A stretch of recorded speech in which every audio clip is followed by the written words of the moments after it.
Chapter 2, Unlocking Vibration, Looking for the Infinite Self.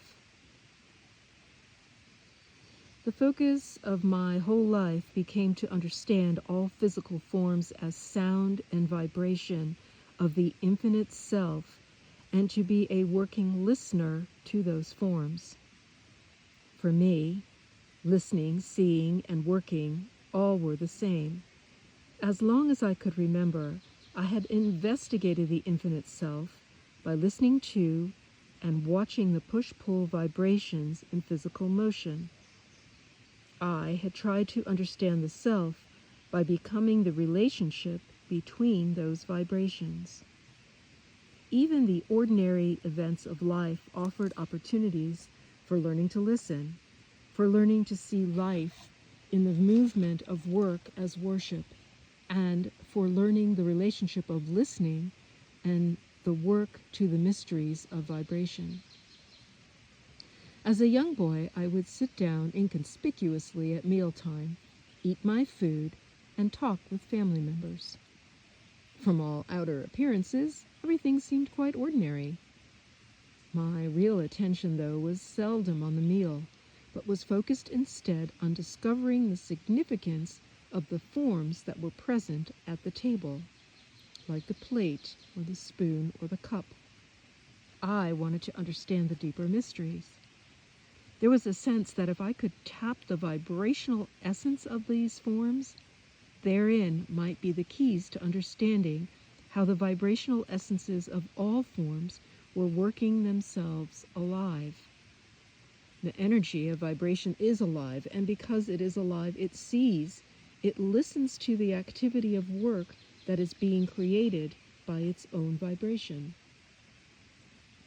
I began my journey into sound and vibration using the familiar, my native language, Tiwa. To me, Tiwa is the language of nature, words made from the audible sounds that occur moment by moment in the natural environment in each 24-hour day.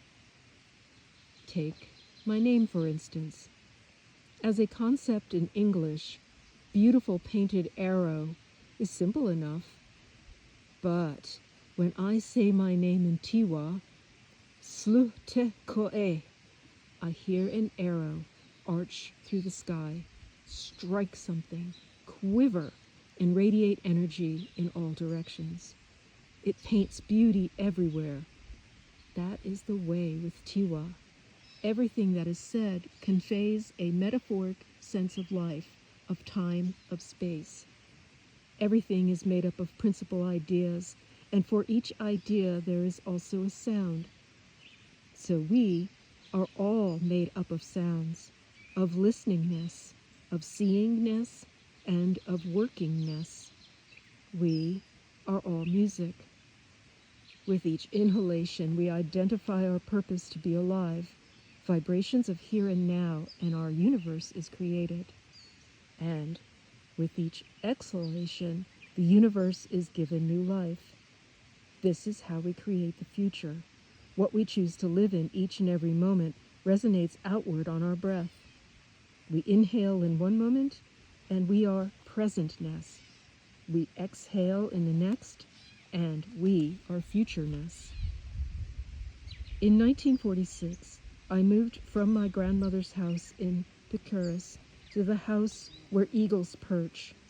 In this house was furniture and a wood stove.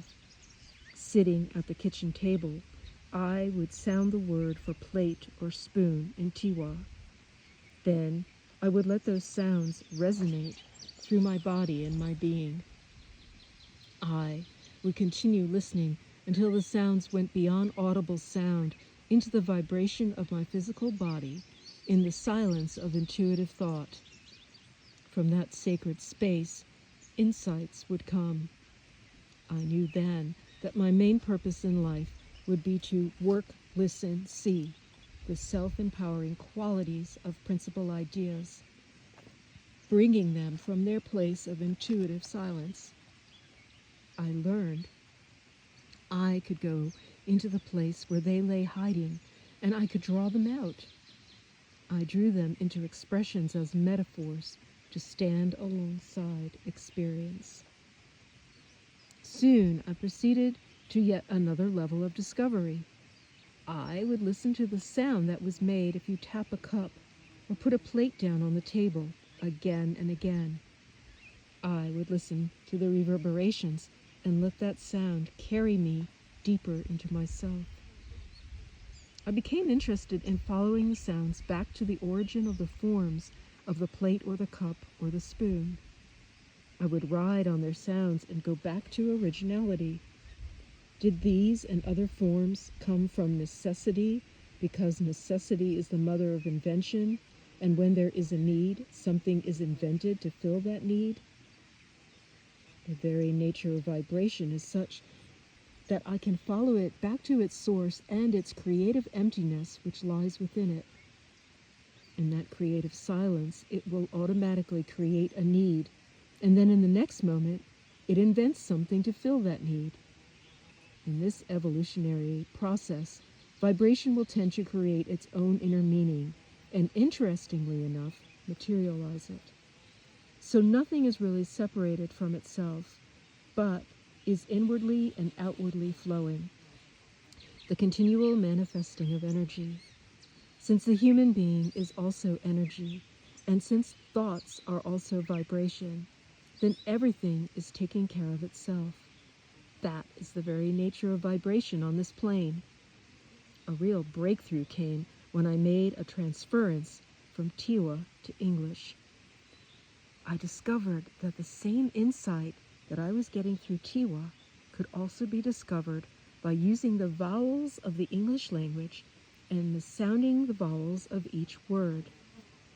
The process of how to do this I will be explaining in Chapter 4. When I added the study of Spanish, a third language, I began to slip through into other dimensions, making discoveries beyond just words and definitions of words. In fact, when anyone studies language, particularly when one studies more than one language, at some point there comes the knowledge that the language he is studying, whatever that language may be, is a language of power.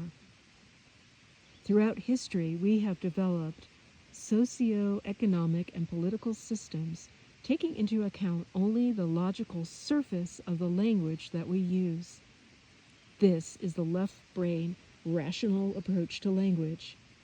In finding solutions to a problem, we use logic to reach higher states of consciousness. For example, take the simple sentence, I will call you. For all practical purposes, this statement has meaning purely on an ordinary logical level. But through studying the sound vibrations of the words, I am able to go deeper and to re-evaluate the meaning of language. There are, in fact, two levels of meaning with every sentence, the logical level or orientation, and a second level of meaning, the creative level or orientation.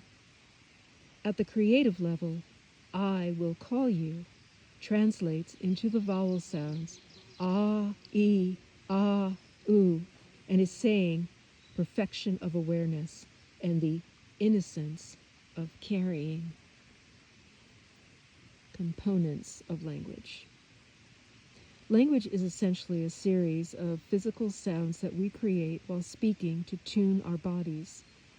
We created language to keep reminding ourselves that our physical form is made up of three things: spirit, matter, and movement. Spirit is synonymous with the breath of life. It is here that ideas are born, because this is the purifier or the heart level of the infinite self.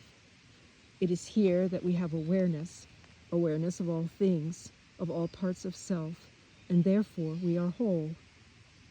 The sound associated with spirit is E, or awareness.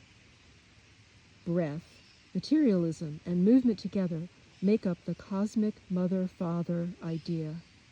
The feminine principle is the light which descends from them, from the cosmic mother-father. The sound associated with matter is ah. of the washing, purifying breath which permeates all of the physical realms of movement. The masculine principle is movement, the movement within all things. The masculine is the extension of the feminine. This is the place of inner sight, as in the word insight. The sound associated with movement is O. O is innocence, selflessness, constantly renewing self by allowing self to reach beyond. Innocence is one's true purpose. Here one finds truth without manipulation by anything or anyone. Character of life. Language was created to reflect the qualities of life. As I studied language, I began to uncover the deeper mysteries of the meaning of each vowel sound.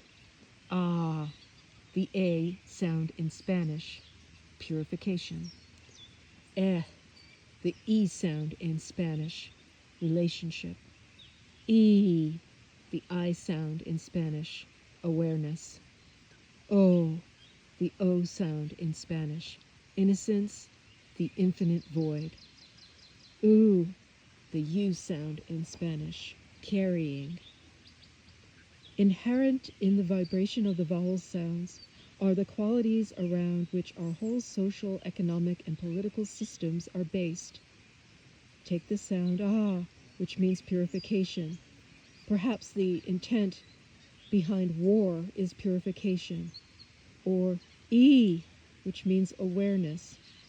Our educational system grants programs of higher learning. All are geared to enhance awareness in a particular area of life. Relationships would include all organizations, clubs, societies, and groups which endeavor to provide opportunity for people to support and coexist with one another, like Alcoholics Anonymous or cancer support groups. The quality of O, innocence, would be reflected in the arts, music, theater, painting, to mention just a few.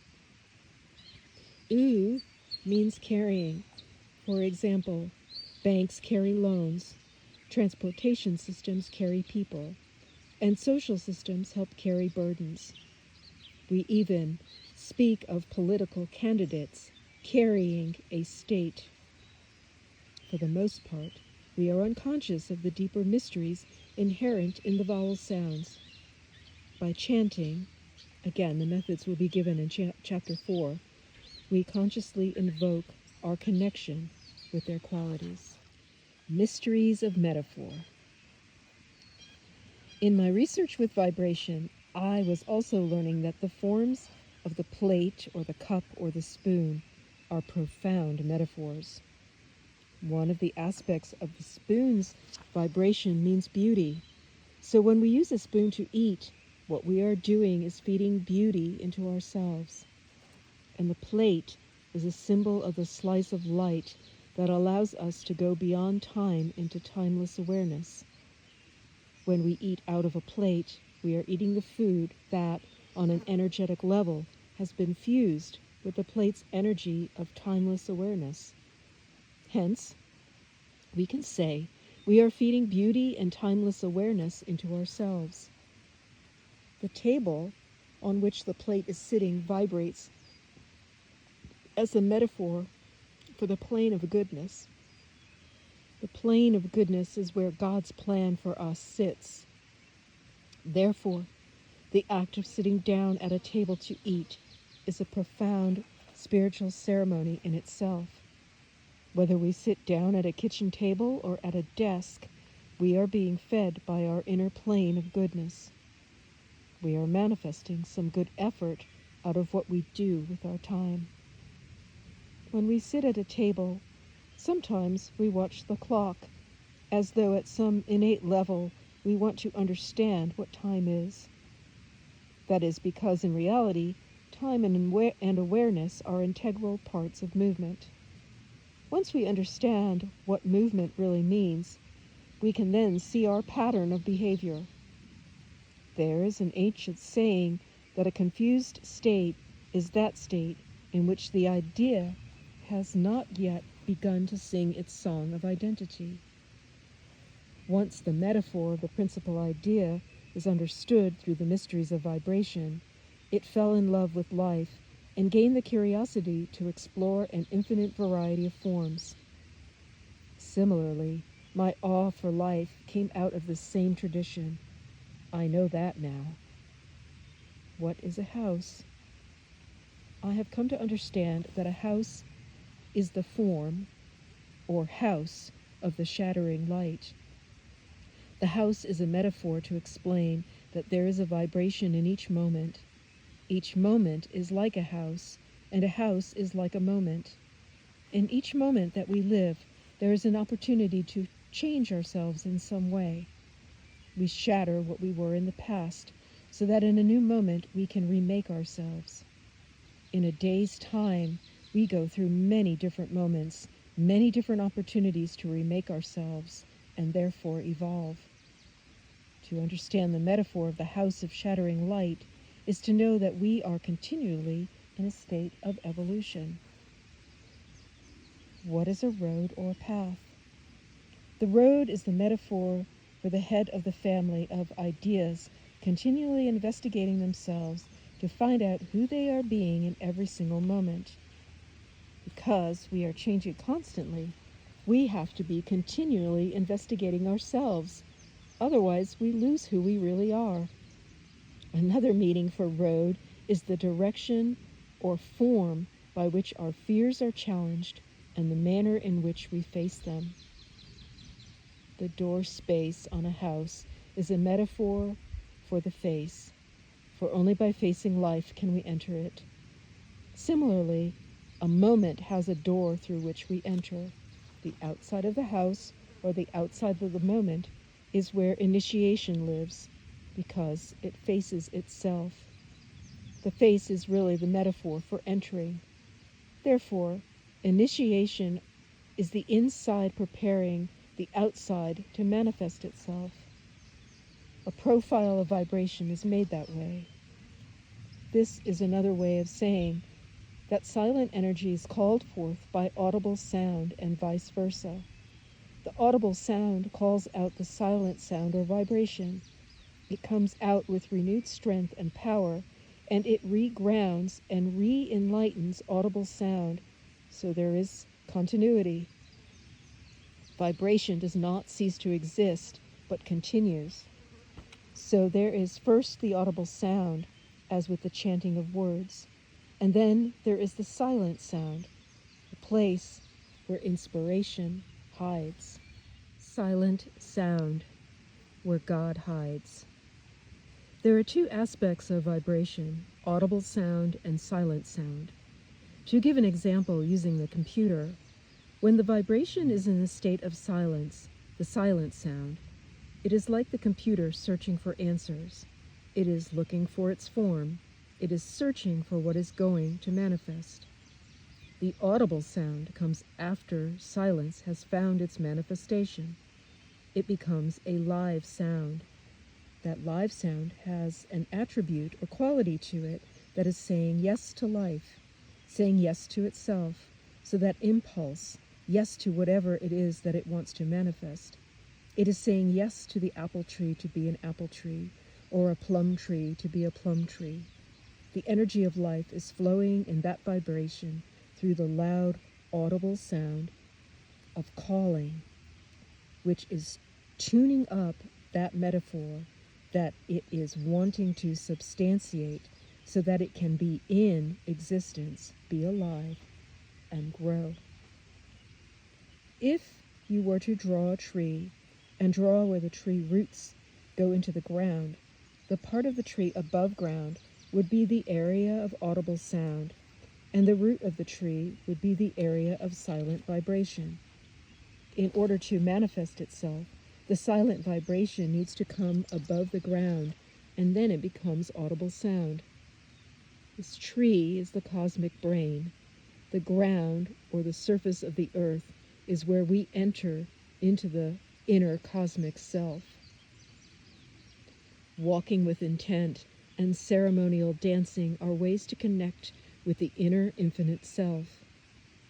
The metaphor that is enacting is the collision of the foot with the ground. The foot is how we move out in life.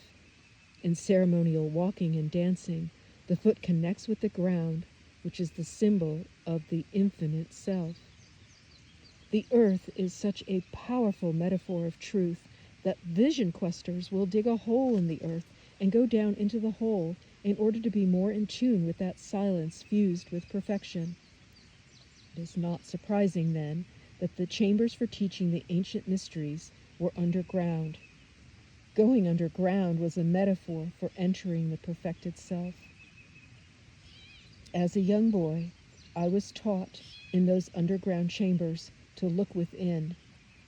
I discovered I was silence and darkness, and then I saw that by seeing with my eyes, I created movement, and out of it, illumination came. And then I realized the silence and the darkness were full of emptiness, and the emptiness was full of light. Tiwa, the mother tongue.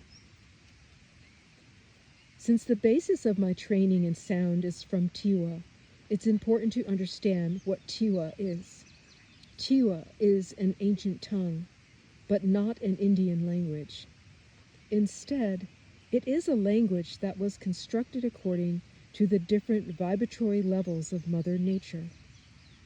According to the ancients, language is an enormous ball of whirling energies which came from the being of goodness. Out of this whirling ball, the Creator created the different languages, each with specific differences, each made from resonating qualities of goodness. Every single form has its own specific vibration that is different from the next one. The people who use Tiwa language today are the Piqueurs, Taos, and Sandia Pueblo Indians in New Mexico, and the Isleta Pueblo Indians in Texas. Apologies if I'm not pronouncing these names correctly. In recent years, there have been a renewed interest in the researching the origins of language. An article in the November 1990 U.S. News and World Report entitled Mother Tongue focused on research by linguists as they work back from modern speech to recreate the first language of the human race. The presence of similar sounds, the presence of similar sounding words with similar meanings in two different languages suggests that the languages had a common ancestor. For example, take the word water. It is Haiku, Proto-World, Hakwa, Amerind, Kwa, Dene Caucasian, Haku, Nordstrantic, Hakwa, Indo-European, Aqua, Latin, Wasser, Old German, and water in English. Sir William Jones, a Sanskrit scholar, discovered amazing similarities between Sanskrit and Latin and Greek, all root languages indicating that Latin, along with Greek and Sanskrit, had descended from an even more ancient mother tongue. Did Tiwa come before Sanskrit, or did Sanskrit precede Tiwa? Did Latin precede Tiwa, or did Tiwa precede Latin? And what about Greek? What came first? According to Tiwa thought, first there were the people, and the people means vibration. Did the people vibration create Sanskrit, Latin, Greek, and Tiwa? In Tiwa thought, the answer is yes, is what created the blood of life. The people were vibration constructed by four processes: descending, arising, purifying, and relativity. Language is the tuner sound, the sound that fuses descending and arising light in the crystallized meanings of time. And beyond language and sound is silence. Did silence create all of the different languages because it knew that the different languages would be a pathway to materialization of concepts? Perhaps we were made by God when he found he could make concreteness through sound. He made vibration, he made form, and as he played with various forms and vibrations in that time which was before time, we were created in the image of the cosmic mother fatherness. Purpose of oral tradition. The Tiwa people did not want to stray even one tiny increment from truth. They decided to keep Tiwa in the oral tradition because the oral sounds, like mantras of Eastern religions, awaken inner mental knowing.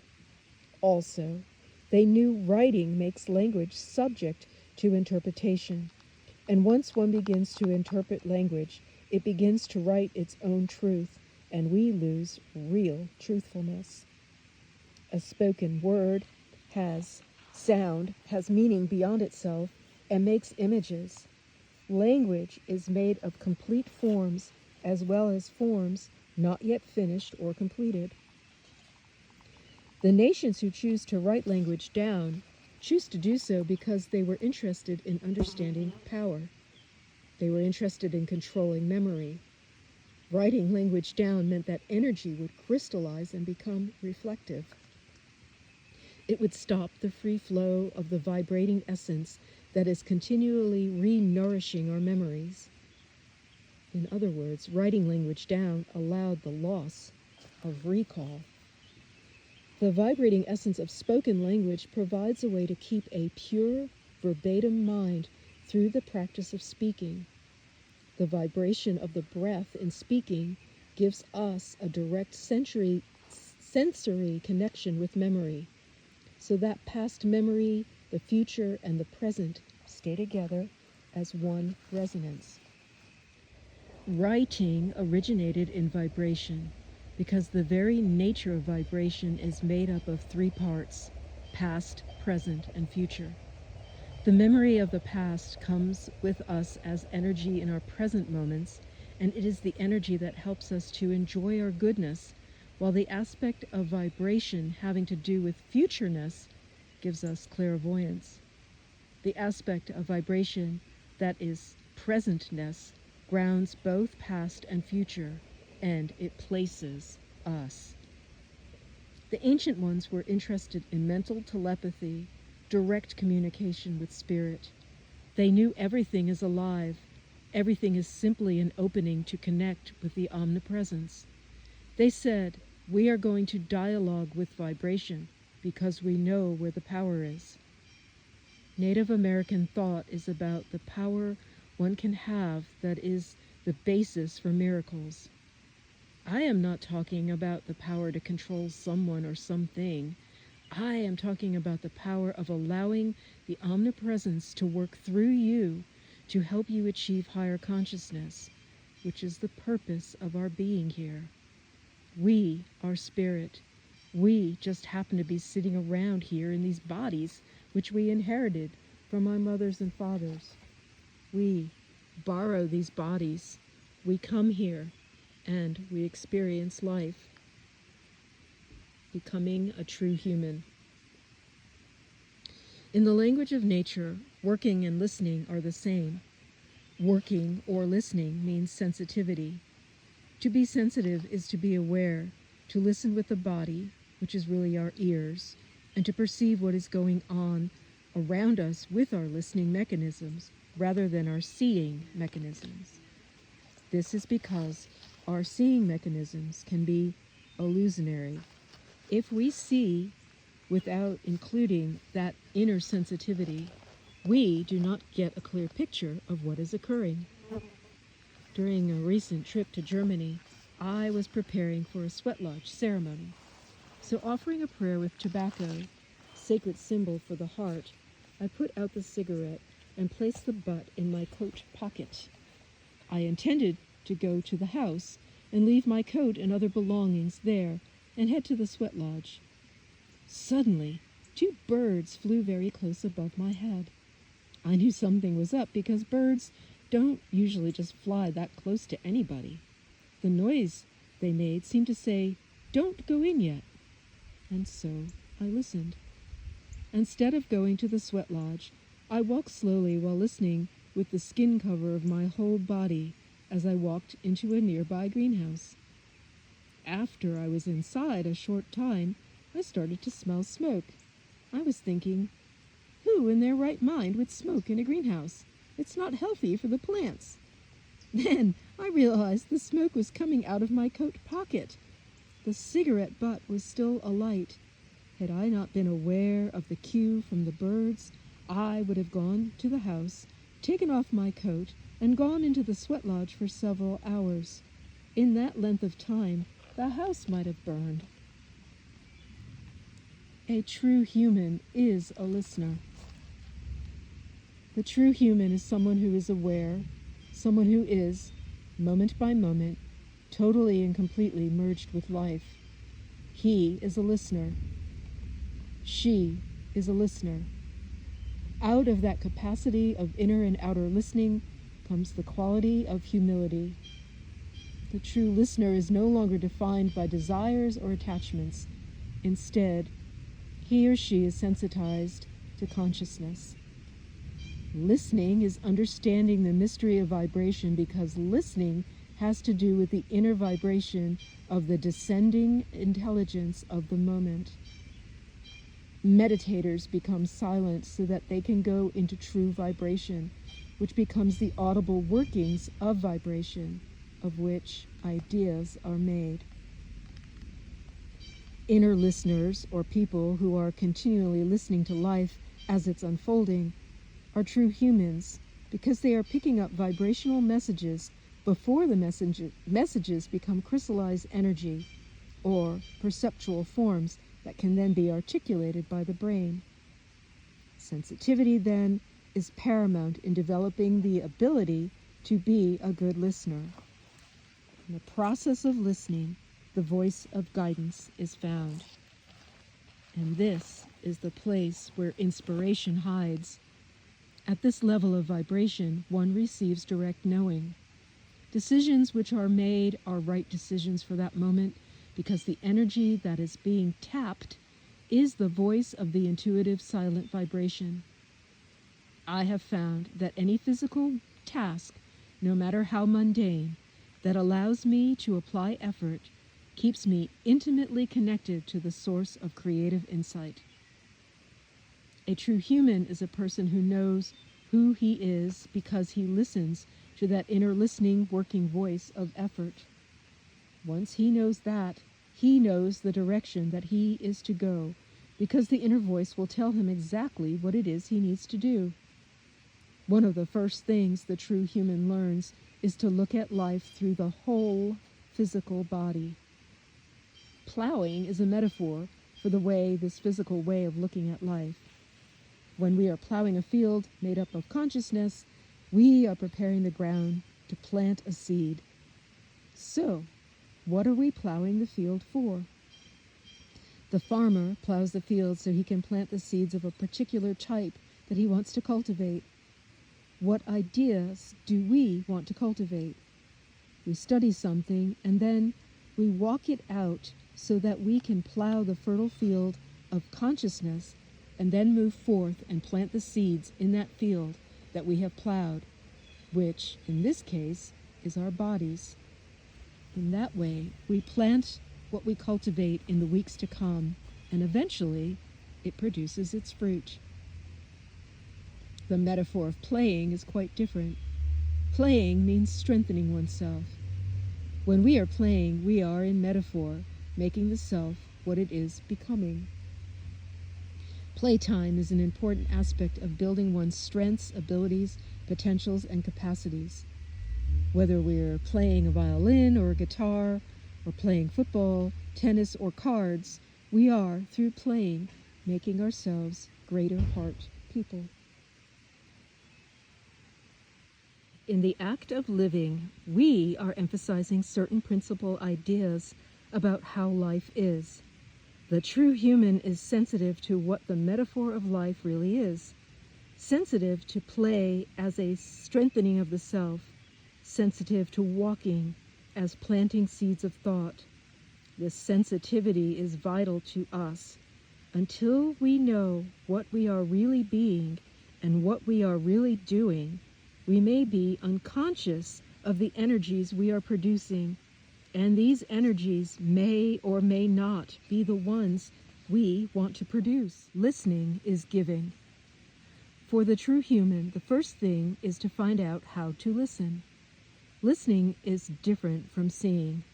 Seeing and the eyes were created so we could move into things and through things. The ear, on the other hand, was created for the art of giving. One of the attributes of the ear is the giveaway, to give into the effort of giving, to give into effort itself, the effort we can find in the toil of work in our lives. When we are listening, we are giving. When we are giving of ourselves, we are strengthening the work, listening, seeing aspect in ourselves. We are listeners to people's cosmic needs. First, we listen to what needs to be done. Then we use our eyes to see what needs to be done. But if we start with trying to see what needs to be done, we will miss the point, and we will not really touch the basic humanity of the situation that is talking to us at that moment in time. So, it is important to be sensitive to what qualities the ear brings and what qualities effort brings. Effort in the toil of our daily work is the food the planet Earth eats for its survival. Listening is working action. Listening is working action. Action and vibration are the same, and action can be equated with struggle. Oh, let me start again. Listening is working action. Listening is working action. Action and vibration are the same, and action can be equated with struggle or dynamic tension, the energy that is creating the possibility for creativity and then becomes the potential around possibility. Without that dynamic tension, there is no creativity. Out of that struggle of creative energies, which is sound vibration, comes the reconciliation of that struggle and the manifestation of the creation of a new thing. Wherever there is motion, the action of sight is there, and there is the capacity of listening. Listening is action. Listening is work. Listening is vibration. So the people, which means vibration, came into being because their job is to create. When a nation, a society, or individuals no longer create, they begin to die because they are no longer part of action or movement. They are no longer the beings of listening, no longer the beings of giving to receive. Therefore, they are not receiving. They are not effort giving to effort. As a result, they cease to exist on the physical plane. We become human in order to continue listening so that we can continue to verify that we exist. Without activity and action, we cease to be. We no longer are alive. We are dead because we no longer belong to the realm of listening or the realm of motion or activity. We die so that we can become memory to give life to those who will continue to be astute listeners. Once the being of listening is created, it takes its place among all forms, and they take their places and become what they become. A tree becomes what it becomes. Water becomes what it becomes. Fire, air, and so on. Then all these elements begin to listen to each other because they are made out of greatness. And as they begin to listen to each other, they create the metaphors of different levels of consciousness that continually perpetuate life. And where are these reminders if not in nature? All nature does is to continually remind itself who it is. Everything in nature, all of the landscape, the trees, rivers, rocks, earth, and mountains are repeating who they are over and over again. That is how creativity and listening are kept alive, and that is the true nature of language. We are nature's music, singing to God. Listening is sensitivity to all forms. In the film Dances with Wolves, Lieutenant Dunbar is paid a high tribute when he is told he is becoming a true human, meaning someone who is very sensitive. That would imply being sensitive to nature's resonance mentally, emotionally, physically, and spiritually. If we want to be true humans, we become instruments sensitive enough for the forms to hone us, to sharpen and strengthen our mental, emotional, physical, and spiritual capacities for worship. If I talk about treeness, for example, I become the pine tree, and I let the tree speak through me. Even though I know what the pine tree is, and even though I have already decided what the words are going to be, I let the energy of the tree speak through me nevertheless, because the tree, or whatever other form, can speak for itself better than I can. I am allowing the principal idea to speak through me, or me to speak through it, even though I am using words. And the pine tree said to me, I am the beauty of carrying light, which is washing beautifulness with colors of joy. And then I became its form.